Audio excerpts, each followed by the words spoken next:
Most Siddis are struggling at the margins of Indian society. The Siddis, whose population stands at between 50,000 and 60,000 in a nation of over 1 billion people, are the least visible part of a huge Africa diaspora. When I'm in village, I feel always I'm Indian. But when I go, I cross 60 kilometers from my place, then people will make you think you are a foreigner.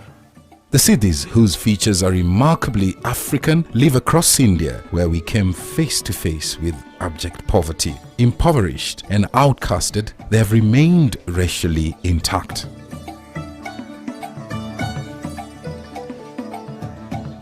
My sister daughter, I can marry. Now they stop because that disease and their close relationship, some problems, and physically some problems, and that's why they stopped that. Now we always see, because community is big, now we can we can go 4-5 steps back and we can marry. The Siddis have found their space in the complex India caste system. Still today they use as like untouchable, it is there, and it is not, you cannot completely wash out from Indian culture, it is very tough. Among them, they still today they use like untouchable among them. Then what? Their women earn extremely low wages as housemaids in the towns surrounding the Siddi neighborhoods. The men mostly work as farm helps for the Indians and ironically are regarded as encroachers.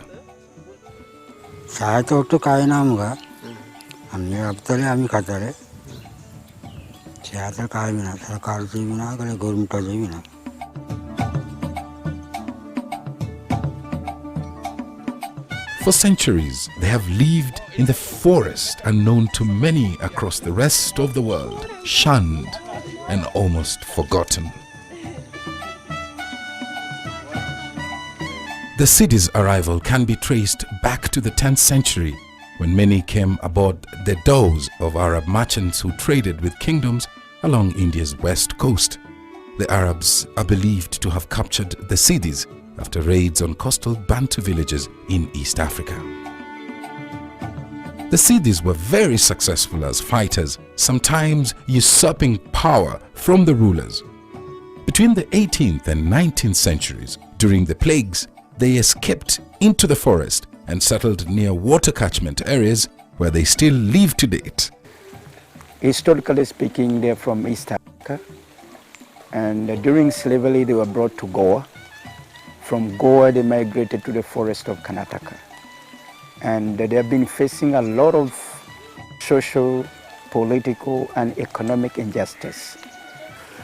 Well, it is now raining in this village called the Gardoli village, located in Halial town, in the middle of this vast forest in Karnataka, South India. And this really is the place that the Siddi people call home. They came here many years, hundreds of years back, were brought here by the slave traders, and they settled here. They've managed to adapt to the local customs. They do really speak the local language. But of great interest is the fact that they've managed to preserve part of their strong African culture.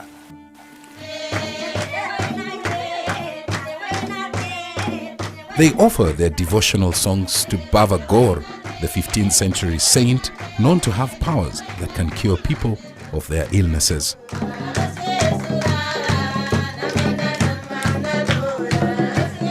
The term Goma is believed to be derived from the Ngoma drumming and dance forms of the Bantus in East Africa. The Siddis most probably have come from East Africa. For all I know, they could be Jaluos, or Kikuyu, or the Mijike. Tomorrow, in the third part of the ongoing series, The African Tribe in India, I will take you inside the uncertain world of the Siddi people, the attitudes and prejudices they have to encounter every day of their lives as they struggle to survive. Mboya, Citizen Live at 9.